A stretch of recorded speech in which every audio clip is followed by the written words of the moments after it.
Terve from BA. This is a Rorschach Arctic update from the 28th of October 2025. A quick summary of what's going down north of the Arctic Circle.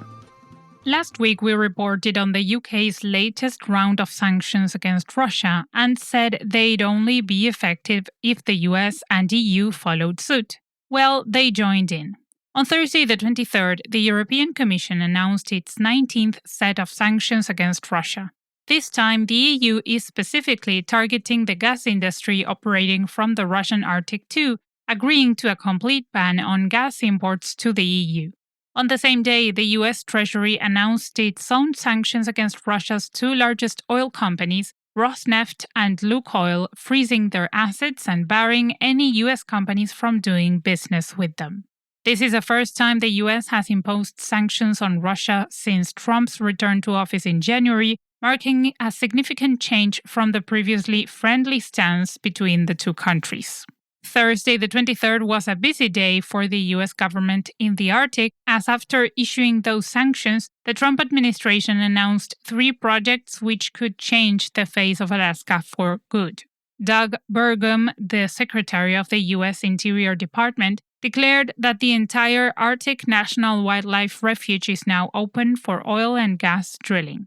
Then Burgum signed a series of permits to allow the construction of the Ambler Road project, a road stretching for over 200 miles or about 340 kilometers through Alaskan wilderness to expand mining opportunities. Finally, he signed documents to allow the King Cove Road project to begin, which will build a road through a sensitive bird sanctuary to connect the town of King Cove with its nearest airport.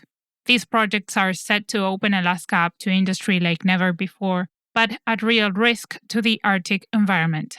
Russia agrees that the Arctic is full of untapped natural wealth that needs to be extracted. On Friday the 24th, the press service of Russia's Eastern State Planning Center said that the Arctic is of great importance to Russia, largely due to the value of the region's energy reserves, which it places at $3.6 trillion. The press service estimates that over half of the Arctic's oil and gas reserves are located in Russia, and that in order to grow the North's economy, Russia must use the natural resources still beneath the ground. Greenland is also growing its own natural resource economy. On Wednesday, the 22nd, the investment fund of Denmark announced it has loaned about $6 million to the Amitsok graphite mine in southern Greenland to restart production at a mine that last operated in 1922.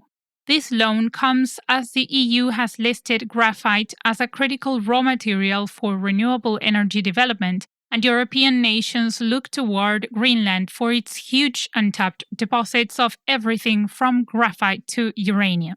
With all the new developments changing the Arctic every day, it is important not to forget the rich history of Arctic settlers. On Tuesday the 21st, Canadian broadcaster CBC reported that a rare Inuit kayak that has been locked away in the vaults of the Vatican Museum for decades is on its way home. This is one of the only 5 surviving traditional sealskin kayaks in the world.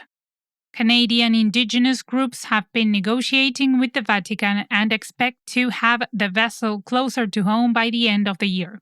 The Canadian Museum of History in Gatineau, Quebec, has agreed to take the kayak initially and work with Inuit representatives to decide on a permanent home for this piece of Arctic history. There are other negotiations taking place in Canada as well, but this time over Arctic defense. On Tuesday, the 21st, the German and Norwegian defense ministers announced they have been in discussions with the Canadian government over a joint agreement to build a new fleet of submarines together to protect Northern Europe and Canada. The 3 countries wish to build 16 new submarines over the next decade. Norway's military has a lot to handle this week. As exclusively reported by Norwegian broadcaster NRK on Thursday the 23rd, the state-owned Kongsberg Gruppen, Norway's largest arms manufacturer, has been selling arms to Russia via a third party for over a decade.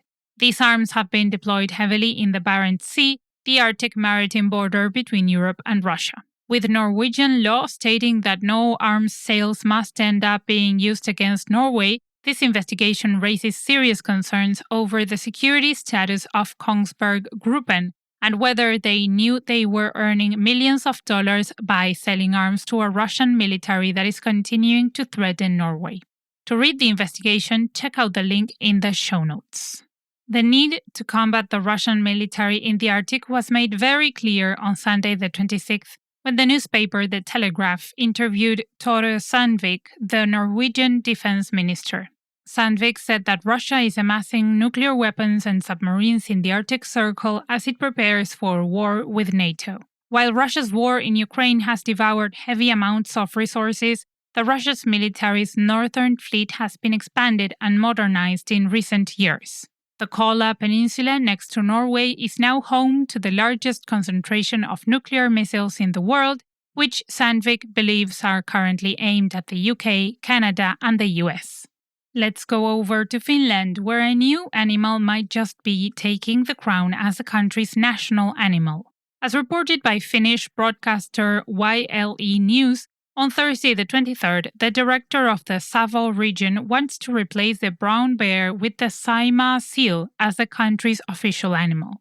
The brown bear was voted into the role in 1985, but as we have covered in previous shows, the Saimaa seal is the only animal in Finland to live nowhere else in the world and received genetic confirmation of its status as a brand new species earlier this year. The hope is that this endangered seal can become a symbol of Finland's uniqueness and receive key conservation support while doing so.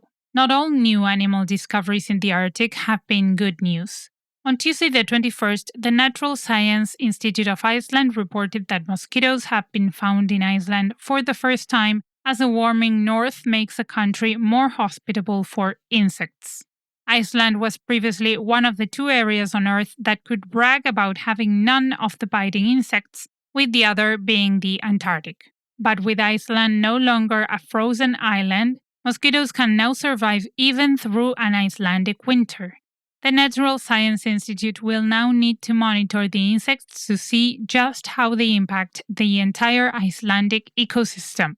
And to close this edition elsewhere in Iceland, we look to the conclusion of the biggest international conference in the Arctic.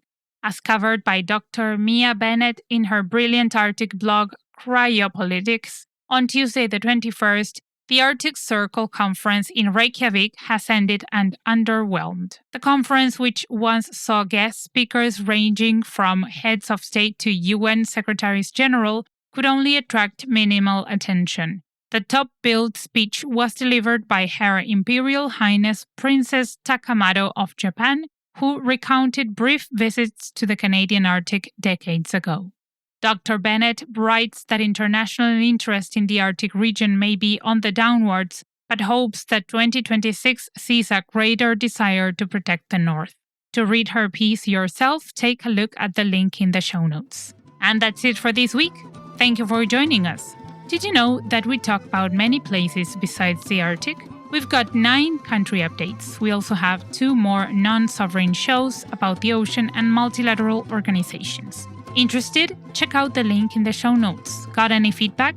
You know how to contact us. Näkemiin!